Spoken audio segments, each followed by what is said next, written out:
नस्रुम मिनल्लाहि व फतहुन करीब। ऑपरेशन बुनियानुम मरसूस जिसने पूरी कौम को सुरखुरू कर दिया, पूरी कौम को मुबारक हो। दुश्मन घुटने टेकने पर मजबूर हो गया और मोदी का गुरूर खाक हो गया। ये सीज फायर नहीं, ये जंग बंदी नहीं, बल्कि हकीकतन ये फतह है पाकिस्तान की, पाकिस्तान के उस मौक़िफ़ की कि हम जंग नहीं अमन चाहते हैं, हमें जंग की तरफ ना धकेला जाए। और जब धकेला तो फिर उसका भरपूर जवाब पाकिस्तान ने दिया। आज इस पूरी ट्रांसमिशन में मैं इन तमाम उमूर का हम जायजा लेंगे। हमारे साथ इस वक्त स्टूडियो में मौजूद हैं Muneez Jahangir, senior anchor person, तज्जियाकार, साथ ही साथ एजाज चौधरी साहब जो कि फॉर्मर डिप्लोमेट और DG institute of strategic studies Islamabad, वो भी हमारे साथ शामिल होंगे। जबकि air vice marshal retired Faiz Aamir साहब भी आज इस नशिस्त में हमारे साथ मौजूद होंगे और सीनियर सहाफ़ी तज्जियाकार जाहिद हुसैन साहब भी आज के इस सेगमेंट में हमारे साथ मौजूद होंगे।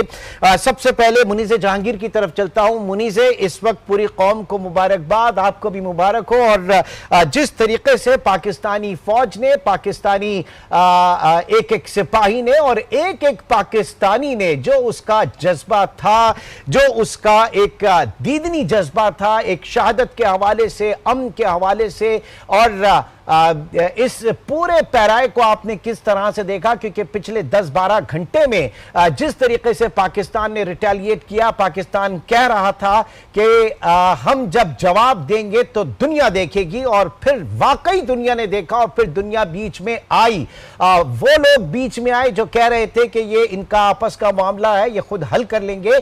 आप किस तरह से देखती हैं इस पूरी जो डेवलपिंग सिचुएशन है, पूरी सूरत हाल को? मुनीज़ जी बिल्कुल, इमरान सुल्तान साहब, आपको भी बहुत बहुत मुबारक हो, पूरी कौम को बहुत मुबारक हो। We were on the brink of war, और बिल्कुल जंग की से हम होते हुए जंग बंदी की तरफ आए हैं, और ये बहुत अच्छी खबर है तमाम लोगों के ऊपर, ख़ास तौर पे इमरान सुल्तान साहब उन लोगों के ऊपर जो लाइन ऑफ कंट्रोल पर या इंटरनेशनल बॉर्डर के ऊपर इस वक्त रह रहे थे। 14 जो कश्मीरी हैं आज़ाद जम्मू कश्मीर के अंदर, वो अपनी जो है वो जाँ बहक हुए हैं इस स्कर्मिश के दौरान, और हमें और भी खबरें आ रही हैं कि ज़ख्मियों की और उन लोगों की जो इस वक्त खौफ व हिरास में है। स्कूल बंद है, यूनिवर्सिटीज़ बंद है, ना सिर्फ पाकिस्तान में बल्कि हिंदुस्तान में, और पूरा जो कश्मीर का इलाका है एक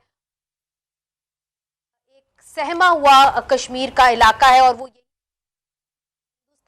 पाकिस्तान जब लड़ते हैं तो हम ही रोंदे जाते हैं, तो उनको भी मुबारक हो, कश्मीरियों को भी मुबारक हो कि आज हिंदुस्तान और पाक दरमियान जंग बंदी हो गई है।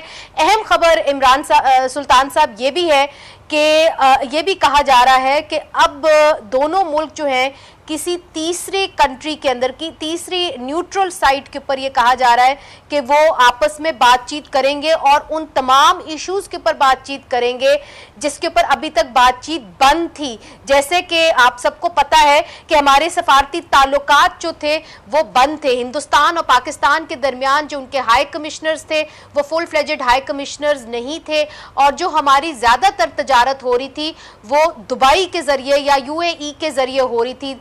बामी तजारत जो है वो भी बंद थी। मगर अहम बात यह है कि सिंध-तास मुआहिदा जो है वो अभी भी मुअत्तल है। सिंध-तास मुआहिदा का मुस्तकबिल क्या होगा? इमरान सुल्तान साहब, अगर हमारे साथ एजाज चौधरी साहब हैं वो भी हमें बता सकते हैं। वो फॉरेन सेक्रेटरी रह चुके हैं 2013 से 2017 तक, और 2017 से 2018 तक वो एम्बेसडर रह चुके हैं यूनाइटेड स्टेट्स में। अगर हमारे साथ हैं नहीं, तो अभी उन्होंने हमें ज्वाइन नहीं किया, अभी उन्होंने हमें ज्वाइन नहीं किया। मुझे जो है राब्ता कर रहे हैं उनसे, जैसे ही उनसे राब्ता होगा हम उनकी तरफ जरूर आएंगे। ये बताइए कि इस बीच में जो डेवलपमेंट्स हुई, जो रोल, क्योंकि इस वक्त इंटरनेशनल पूरी दुनिया जो है वो फोकस कर रही थी इंडो पाक के दरमियान इस कशीदगी को, और जाहिर है कि ये कशीदगी जो है फिर इसके लिए कोई बॉर्डर नहीं रहते। खुदा ना खास्ता बात आगे बढ़ती तो फिर ये पूरी दुनिया के लिए खतरनाक अलार्म था, खतरनाक साइन था। और ऐसे में जो पाकिस्तान का जो जो एक आयरन ब्रदर का रोल है चीन का, वो भी हमें नहीं भूलना चाहिए। फिर उसके बाद टर्की ने जिस तरीके से पाकिस्तान को सपोर्ट किया, तमाम दोस्त ममालिक पाकिस्तान के जो कि भारत को बावर कराना चाह रहे थे कि किसी तरीके से इस ये जो वॉर मॉन्गरिंग वहां से शुरू हुई है, ये फॉल्स फ्लैग ऑपरेशन वहां से शुरू हुआ है। और उसके बाद मुझे नहीं पता कि भारत चाह क्या रहा था। क्या आपने एक एनालिसिस किया इसके ऊपर कि आखिर भारत चाहता क्या था उसके जहन में? देखिए, जो हमें नजर आ रहा है, बज़ाहिर नजर आ रहा है, वो यही नजर आ रहा था कि जो भारत है वो इस मूड में था कि जो पहलगाम के अंदर हुआ उसका बदला जो है वो भारत लेगा। अगर आप उनके सोशल मीडिया अकाउंट्स देखें, खासतौर पे बीजेपी की सोशल मीडिया अकाउंट्स देखें, तो वो कांग्रेस हुकूमत के ऊपर तंकीद कर रहे थे।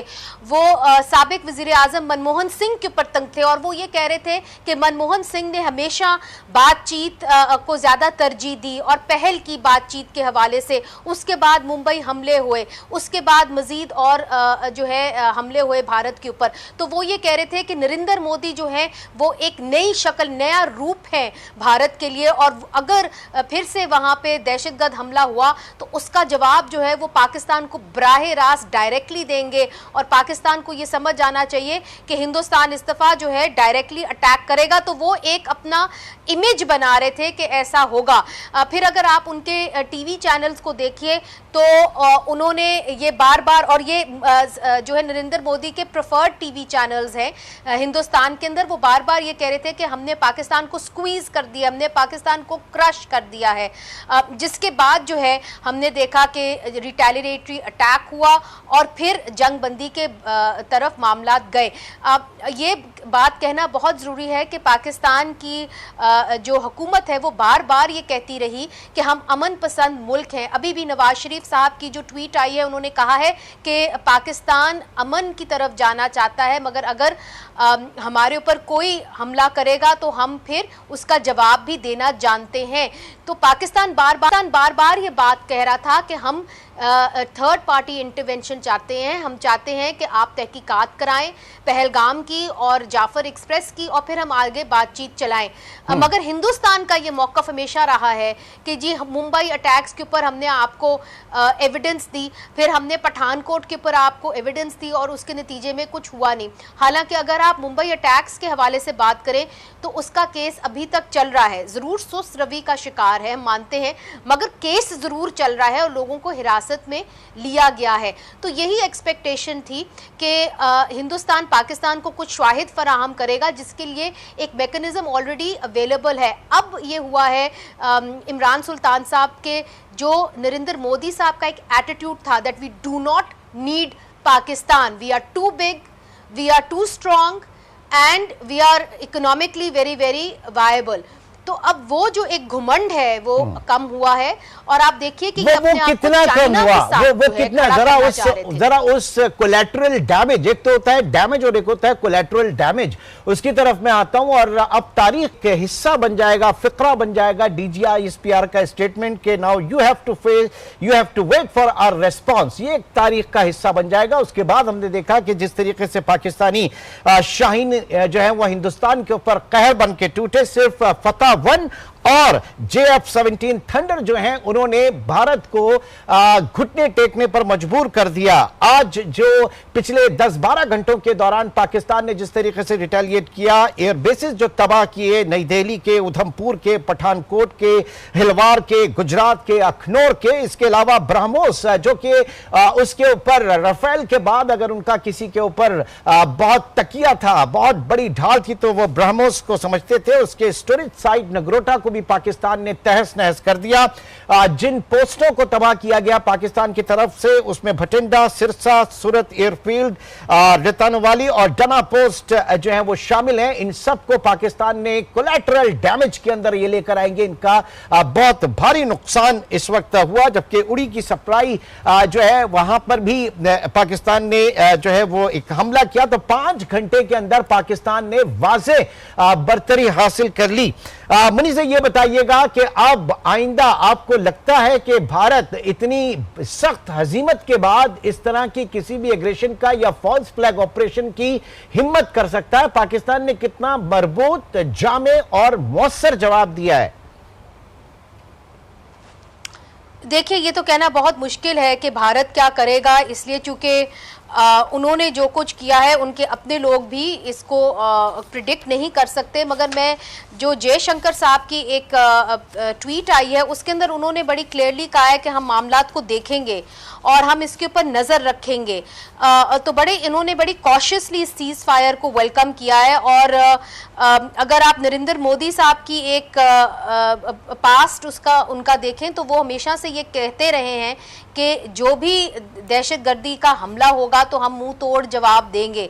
तो उनका एक बड़ा हॉकिश सा व्यू रहा है जब पाकिस्तान की हम बात करते हैं।